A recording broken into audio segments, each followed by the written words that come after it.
예, 안녕하세요. 세뇌탈출입니다. 문재인 586의 이 반일 히스테리 폐악질이 거의 이제 도를 넘어가죠. 점점 더 황당한 소리를 합니다. 이 사정을 한번 살펴보고 어떻게 진행되나 한번 오늘 다시 한번 짚어보기로 하겠습니다.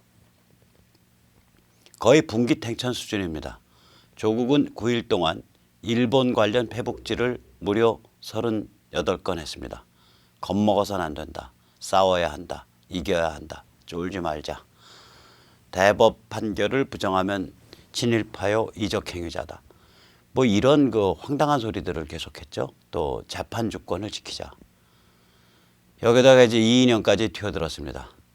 이인영은 오늘 더 황당한 소리를 했어요. 오늘 보도된 거죠. 아마 어제 했을 겁니다.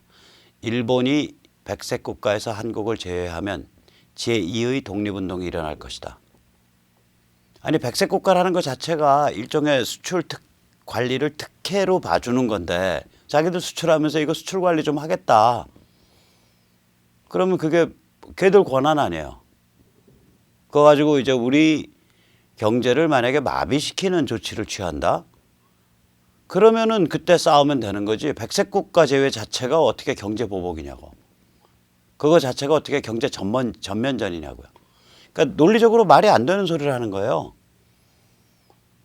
그러면서 이 사람들이 지금 무슨 문제가 있냐면 일본은 백색 국가 제외의 근거로 부적절한 일, 즉 전략물자의 대북 밀수출이 있었다라고 주장을 하고 있기 때문에 근데 그 물건이 뭐 시장에서 굴러다니는 물건이 아니라 뭐 삼성전자니 SK하이닉스니 이런 굵직굵직한 데서 쓰는 물건들이기 때문에 그 물건이 2017년, 2018년, 2019년 상반기에 어떻게 수입돼서 어디로 갔다를 증명하면 끝나는 거예요.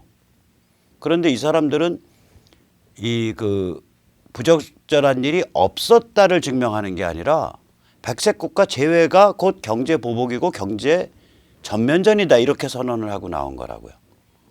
그러면서 모든 수단을 총동원해 단호한 대응을 하겠다. 그러니까 이 사람들의 노림수는 뭐냐면 그 전략 물질이 부적절하게 즉 북한으로 밀수출 됐는지 여부를 덮어버리고 반일 히스테리를 일으켜서 그 다음엔 일본의 경제 보복을 유발하는 거예요. 경제 보복 해줘. 제발 좀 해줘. 제발 좀 해줘. 제발 좀 싸워줘. 그렇게 되면 이제 반일 감정을 더 악화시킬 수 있게 되죠. 그러면 이거는 한미일 삼각동맹 구도를 깨게 되는 거고 반중 한미일 삼각동맹 구도를 깨게 되는 겁니다. 즉 반일이 반미가 되는 거죠.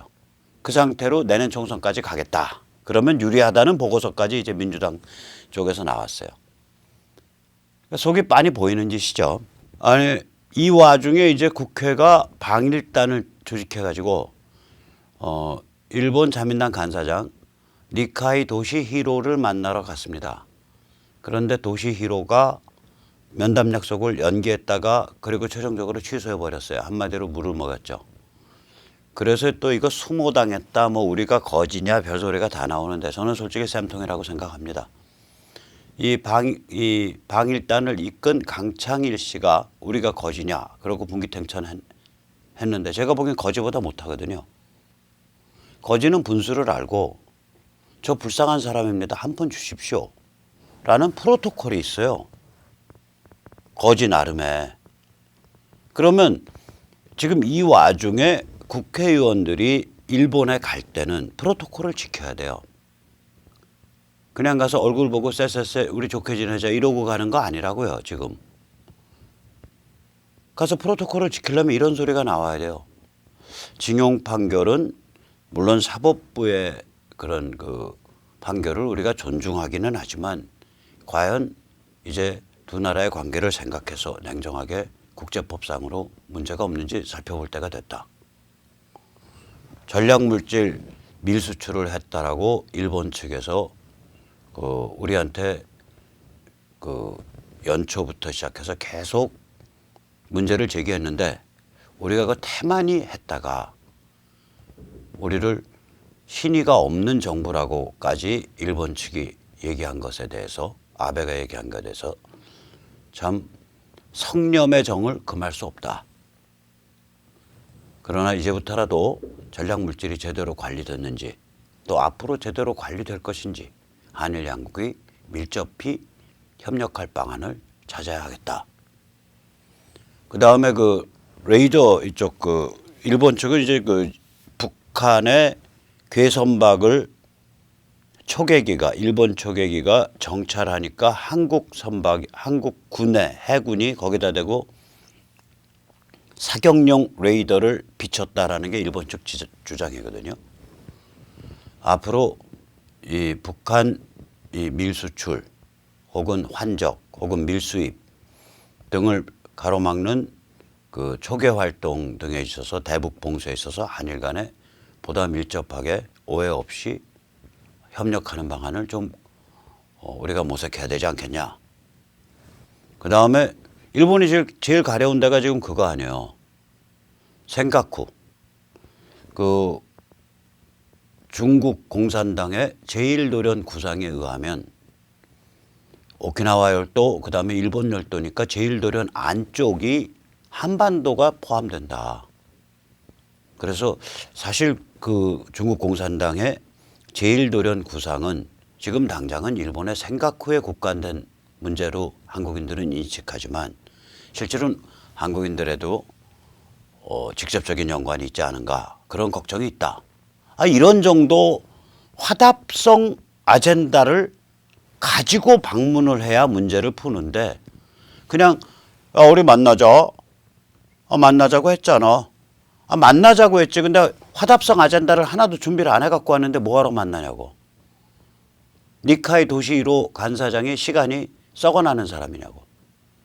그러니까 니카이 도시 1호가 문질러버린 건 뭐냐면 너희 뭐 때문에 무엇을 위해서 만나는지 기본 준비와 자세가 안 돼 있어. 이 메시지예요. 니카이 도시 1호가 문질러버린 게. 그걸 창피한 줄 알아야지. 거기다 대고 우리가 거지냐 분기탱천해서 참 지랄 난리굿을 피고 있습니다. 요새 참 대한민국 여권 들고 다니기 창피할 지경이에요 이제. 자, 내일부터 백색 국가로부터 제외된다는 게 거의 확실합니다. 그래서 제가 묻고 싶어요. 야, 조중동 너 이제 어쩔래?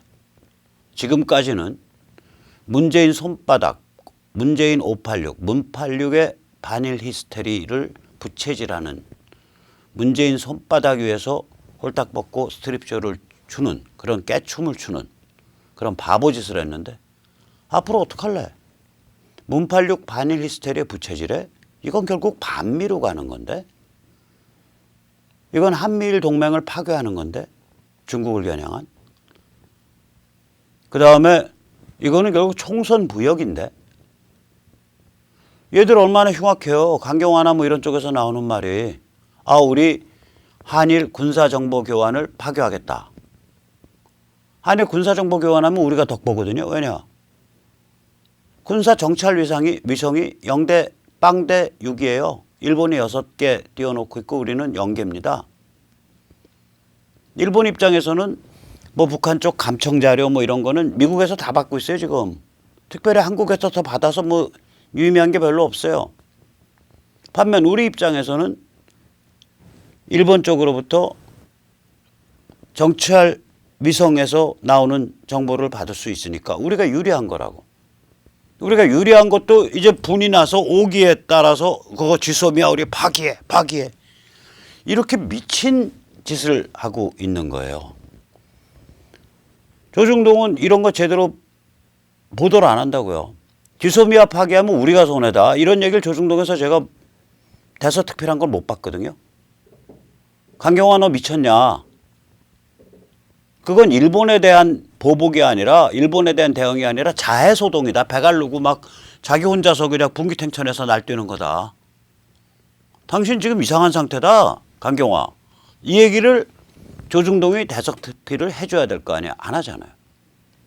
조중동이 상황의 엄중한 문맥을 모르는 거예요. 이 문맥은 뭐냐면 미중전쟁이고 한미일 삼각동맹입니다. 그리고 미국이 배후에서 일본을 통해서 문재인 정부를 칼침을 넣고 있는 거라고요. 지금 칼빵을 놓고 있는 거라고요. 이걸 모르는 거예요. 혹은 외면하는 거예요. 저 지금 조선일보 그 기사 리스트 보세요. 미 중재안 내놨다. 일은 화이트 리스트 제외 말고 한국은 일본 기업의 압류 자산을 현금화하지 말아라. 이게 무슨 중재안이냐고. 저 안을 내놨다고 한들 저 안 안 내놨거든요. 사실은 저게 저런 뜻이 아니에요. 나중에 다시 말씀드리겠지만 저게 중재안이냐고요. 저런 게. 왜냐면 압류 자체가 안 된다니까 중재안이지. 혹은 압류해서 집행해라가 중재안이지. 압류는 해놓고 홀딩하고 있어라. 이게 중재안이 될 수가 없죠. 그다음에 일본 가지 말자에 부산 대마도 부관 테리 한 달간 끊긴다. 아 이제 반일 히스테리가 반일 운동이 국민적으로 일어났다. 조선일보 기사 제목 보세요. 자국 기업까지 불똥 튈라 세계 언론들 아베를 비판한다. 아니 언론은 원래 PC 좌파가 장악하고 있고 친중 성향이고 한미일 동맹 별로 안 좋아하니까 CNN 뭐 이런 NYT 와포 이런 데서 당연히 아베 까죠. 일본이 밥인데.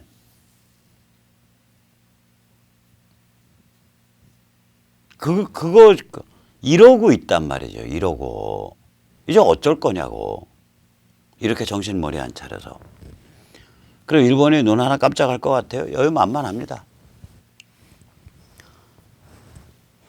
그 자민당 간사장이 우리 국회 방문단 그냥 밟아버리는 거 보세요. 너희 사람도 아니야. 만나러 오려면 임마 기본 숙제를 풀어갖고 와야지. 풀진 못해도 숙제가 이거냐. 우리가 생각하는 숙제는 이건데 너희가 생각하는 숙제는 뭐냐. 이게 준비돼 갖고 와야지. 그냥 우르르 떼지어 오면 내가 시간 내서 만나주냐. 너희 돌았냐. 이게 자민당 간사장의 메시지라고요. 그래 놓고 나서 내일부터 이제 백색 국가 명단에서 한국이 제외될 게 거의 확실하거든요. 일본 관방장관도 그런 말하고. 그 일본은 앞으로 어떻게 가냐. 제가 말씀드렸잖아요. 경제보복은 없어요. 뭐하러 일본이 머리에 총 맞았습니까? 문팔육이 지금 하는 그 게임에 말려들 이유가 없죠. 문팔육은 우리 경제보복 해줘. 우리로 하여금 더욱더 맹렬한 반일 투쟁할 수 있는 그 구실을 줘. 이러고서 지금 문팔육들은 앙앙불락 소리를 지르고 있는데 일본이 머리에 총 맞았냐고요. 거기 뭐하러 경제보복을 해요? 안 해요. 단지 전략물자만 냉정하게 수출 관리할 거라고요. 그때 냉정하다는 건 뭐냐.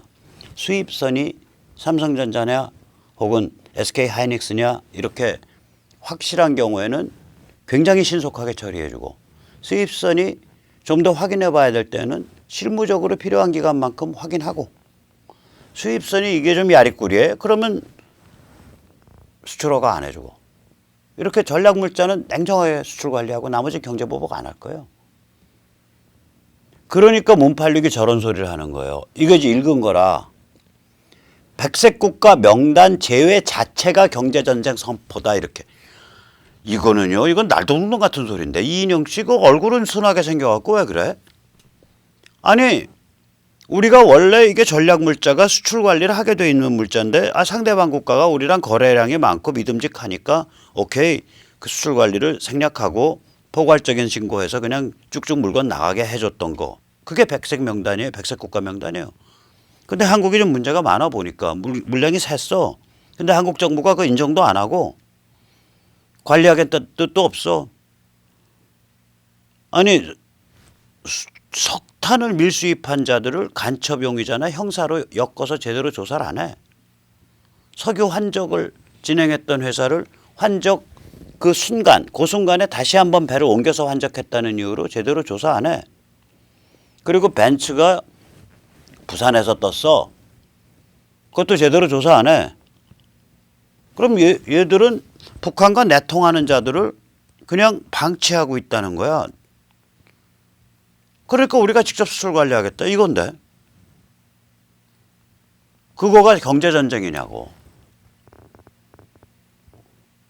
그게 경제전쟁이냐고요. 그러니까 이 조국이나 문팔육이나 이인영의 논리가 이제 바닥을 딱 드러낸 거예요. 저 논리의 바닥이 저거라고요. 백색 국가 명단 제외 자체가 경제전쟁이다. 자, 저게 말이 안 되는 소리라는 거를 조중동이 제대로 지금 짚어서 까고 있냐고요. 자유한국당이 제대로 짚어서 까고 있냐고요. 저 말 안 되거든요.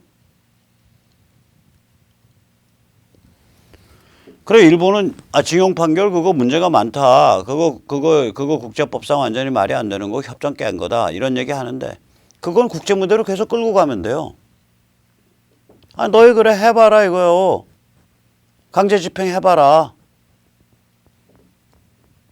압류하고 처분해서 강탈해서 그 이해 당사자들한테 한번 나눠줘 봐라 이거야 한국 정부.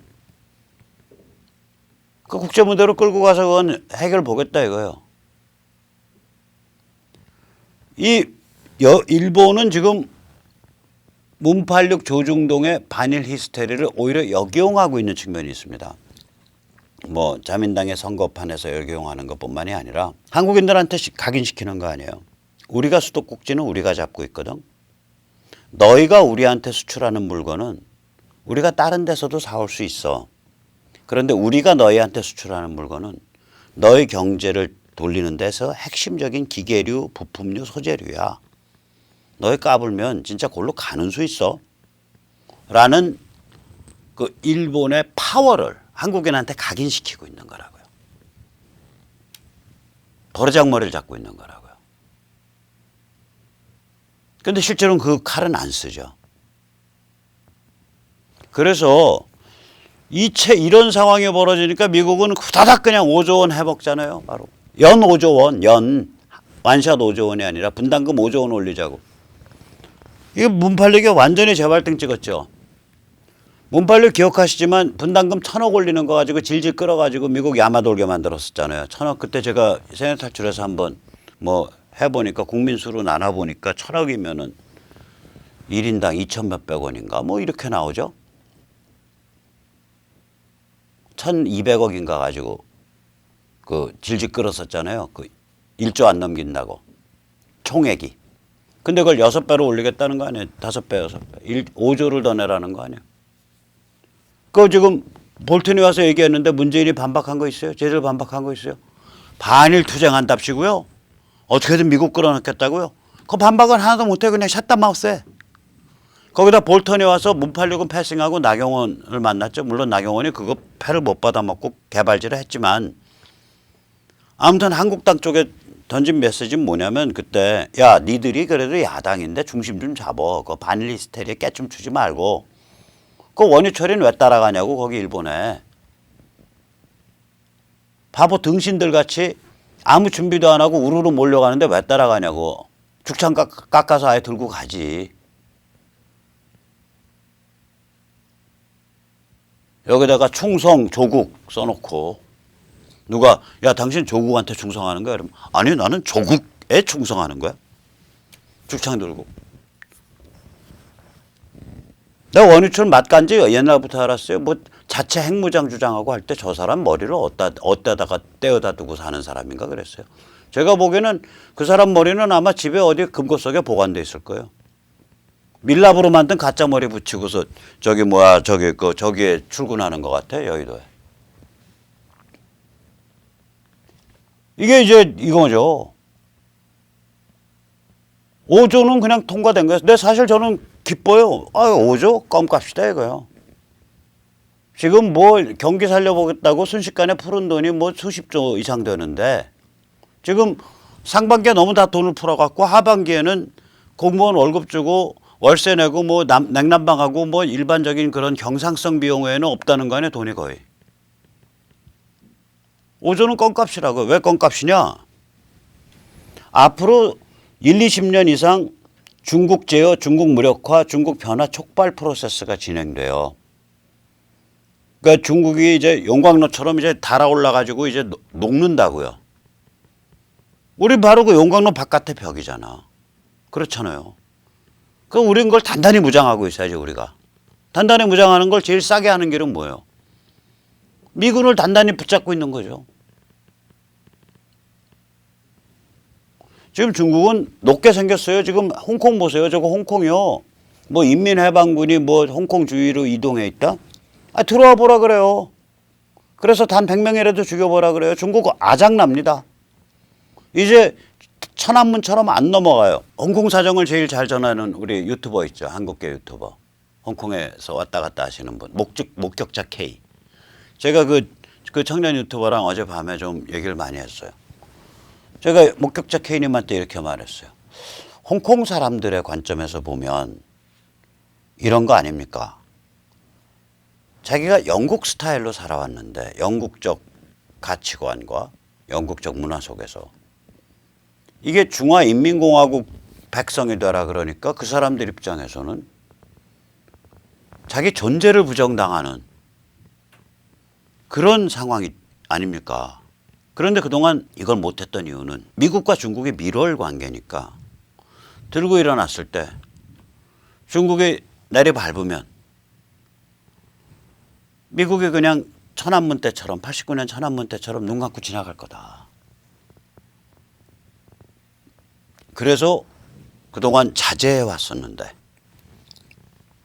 2018년부터 미중 전쟁이 본격화되면서 이제 미국이 중국을 버르장머리를 가르쳐서 무력화시켜가지고 변화를 촉발시키려는 그런 프로세스, 그런 국면으로 들어갔기 때문에 다시 말해서 1971년 키신저 때 만들어진 미중 밀월 체제가 미중 전쟁 국면으로, 미중 대립 국면으로 바뀌었기 때문에 홍콩 사람들 입장에서는 야, 우리가 들고 일어났을 때 중국 애들이 들어와서 우리 밟아서 뭐 수천 명 뭐 이렇게 죽으면 이때는 천안문처럼 안 넘어가. 전 세계가 들고 일어나서 중국 거덜내자고 다 같이 덤벼들 거야.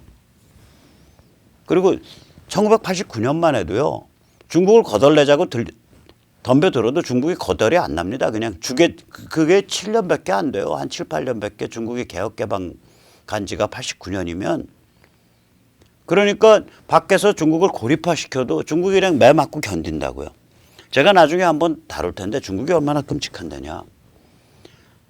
그 장춘이잖아요. 그 만주에 있는 도시. 그 유튜브에 곤란하다 그럴 때 곤자, 그 다음에 장춘, 긴장자, 봄춘자에서 검색해 보세요. 곤장춘. 그러면은 이 1948년 봄에 만주에 있었던 사건이 정리돼서 나와요. 대만에서 만든 자료들이. 이 곤장춘이 뭐냐? 장춘이 만주국의 수도였단 말이에요. 굉장히 잘 정비되어 있고 아주 효율적이고 깨끗하고 좋은 도시였었어요. 그 일제 때랑 일제 직후에. 그러니까 이건 국민당과 그 우파의 상징인 도시예요. 무슨 짓을 저질렀냐?